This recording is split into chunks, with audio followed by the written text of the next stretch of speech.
Básicamente, la respiración celular va a transformar alimento o elementos que incorpora la célula, tanto procariotas como eucariotas, y lo va a transformar en energía química, llamada ATP, adenosín trifosfato, o adenosina trifosfato. Para eso, voy a tener que explicarle brevemente lo que es la oxidorreducción, que se da a nivel atómico. Los átomos son neutros, eso significa que tiene tanto protones como electrones. Los protones son positivos y los electrones son negativos. Básicamente, este átomo A lo que va a hacer es perder un electrón y ese fenómeno se llama oxidación. Y después de ese fenómeno de oxidación va a quedar el átomo A positivo y un electrón libre. Va a aparecer un átomo B, también neutro, pero va a tomar o captar el electrón y va a sufrir un proceso llamado de reducción, que básicamente es que va a tomar el electrón del átomo A y se va a transformar en un B negativo. Al átomo A lo vamos a llamar agente reductor y al átomo B lo vamos a llamar agente oxidante. ¿Por qué? Porque el agente reductor va a permitir la reducción y el agente oxidante va a permitir la oxidación del átomo A. Este fenómeno es oxidorreducción. Básicamente vamos a aplicar glucólisis, ciclo de Krebs y cadena transportadora de electrones, que es la que vamos a profundizar. Y en la glucólisis, que básicamente consiste en agarrar, por ejemplo, glucosa y transformarlo en dos glucosas más sencillas y liberar energía y liberar también 2-NADH. ¿Y qué son los NADH? Bueno, básicamente son agentes reductores. De ahí la importancia de la explicación de oxidorreducción. Y los dos ATP listos para ser utilizados como fuente de energía, porque son energía lista para usar. La glucólisis además nos va a dar dos piruvatos que para poder entrar esos dos piruvatos al ciclo de Krebs van a sufrir una transformación química que no voy a detallar y se va a transformar en 2-acetil-CoA. Dentro del ciclo de Krebs nos va a dar como resultado un GTP, que es el equivalente a un ATP, tiene un fósforo, es básicamente lo mismo. Tiene 3 fósforos y va a liberar 3-NADH, el agente reductor como la glucólisis, y otro agente reductor llamado FADH2.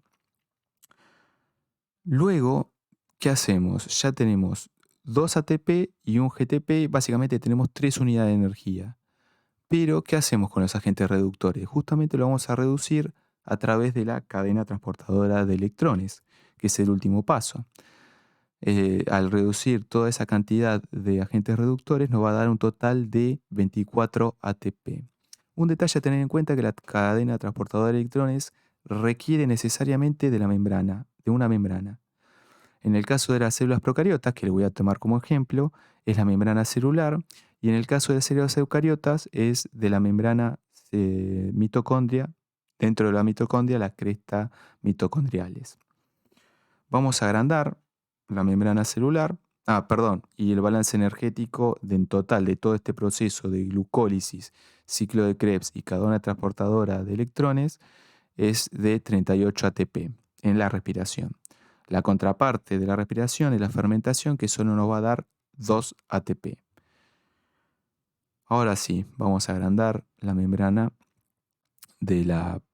vamos a llamarla bacteria, una E. coli si quieren, y vamos a simplificar la membrana plasmática. Acá podemos ver el proceso de la membrana plasmática. Hay complejo 1, complejo 3, complejo 4 y ATP sintasa, que como su nombre lo indica, es una enzima que sintetiza ATP, la tan deseada energía química. Y voy a explicar específicamente cómo el NADH va a utilizar esta cadena transportadora de electrones para ser transformada en ATP. En el caso del FADH2, va a entrar por el complejo 2 que no lo esquematicé. el NADH se va a, obviamente, oxidar y va a liberar, se va a oxidar a NAD positivo y va a liberar 2 electrones.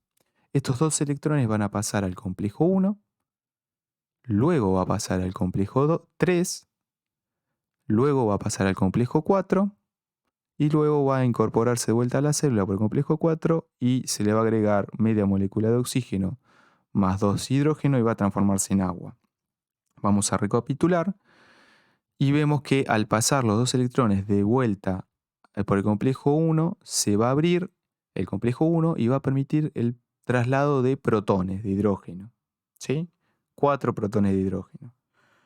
Los 2 electrones van a ir al complejo 3 y el complejo 1 se va a cerrar y el complejo 3 se va a abrir. Cada vez que pasa el de los electrones, van a abrir los complejos y van a liberar, o mejor dicho, dejar pasar protones afuera de la célula de la E. coli, que estamos citando como ejemplo. Luego va a pasar 2 electrones al complejo 4 y va a liberar en este caso solo 2 protones de hidrógeno. Vuelve a entrar los electrones y hace el mecanismo que ya dijimos para transformarse en agua. Ahora vean cómo hay más cantidad de protones afuera de la célula que adentro. Obviamente hay una presión osmótica y los protones quieren entrar de vuelta a la célula, pero no pueden porque justamente los complejos 1, 3 y 4 están cerrados. La única forma de entrar es a través de la ATP sintasa, y la ATP sintasa va a estar cargada de un fosfato inorgánico y un ADP. Entonces, cuando pase el hidrógeno, el protón hidrógeno, va a hacer girar la ATP sintasa y esa energía química va a ser utilizada para transformar el fósforo inorgánico, que es 1, con ADP, que es adenosín difosfato. Eso significa que es 2 fósforos y se va a transformar en ATP, como vamos a ver a continuación.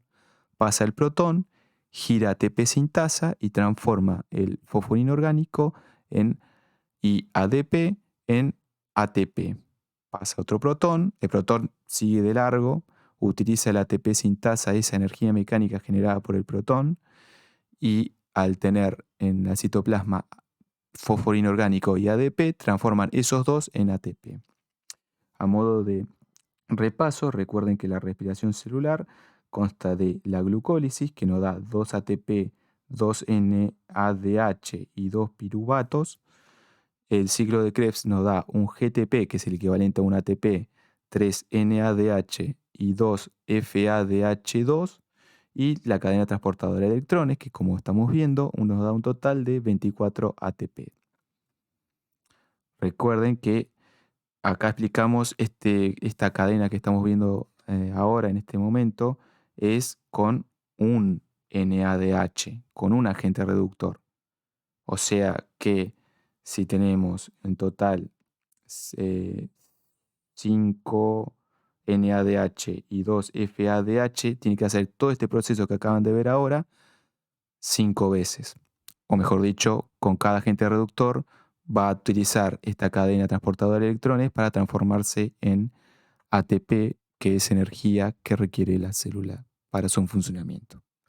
Muchas gracias, espero ayuda de su parte y darme recomendaciones para temas o mejorar los videos. Que tengan un buen día.